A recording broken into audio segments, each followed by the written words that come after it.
The final days of Freddie Prinze were anything but pretty, and the truth of what happened to the young, charismatic star behind the hit 1972nd sitcom Chico and the Man is a heartbreaking reminder of how quickly fame, pressure, and personal turmoil can collide with devastating results. Prinze, who skyrocketed to stardom in his early 20s with his sharp comedic timing, irresistible charm, and groundbreaking role as one of television's first Latino leading men, seemed to have it all: success, wealth, adoring fans, and a bright future. But beneath the surface, he was struggling with mounting emotional and psychological pressures that few understood at the time. Friends later revealed that Prinze was grappling with depression, exacerbated by an intense work schedule, the stresses of sudden celebrity, and a tumultuous personal life that included a bitter separation from his wife, Kathy. Their marriage had deteriorated amid allegations of infidelity, jealousy, and frequent arguments, leaving Prinze feeling increasingly isolated. His mental health was further strained by a dependency on prescription drugs,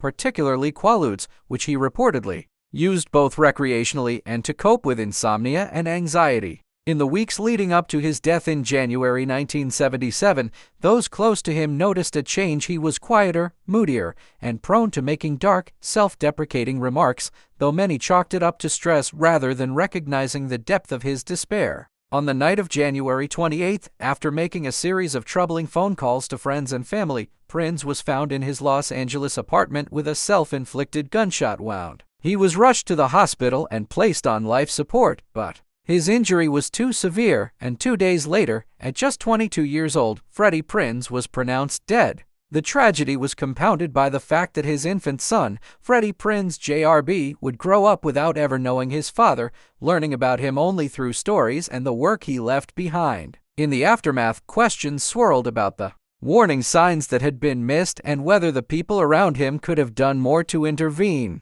His death was ultimately ruled a suicide, though his family later pursued legal action arguing that it was the result of an accidental shooting, citing his history of jokingly playing Russian roulette to shock friends, an unsettling detail that only added to the myth and confusion surrounding his final hours. The entertainment world mourned the loss of a rising talent whose career had only just begun to blossom, and fans were left with the bittersweet legacy of a performer who had broken barriers and brought joy to millions, yet could not escape the personal demons that haunted him. The final days of Freddie Prinze were marked by loneliness, emotional pain, and a tragic culmination of pressures that fame could not shield him from, making his story one of the most poignant cautionary tales in Hollywood history, a reminder that behind even the brightest smiles and quickest jokes can lie a deep and dangerous darkness.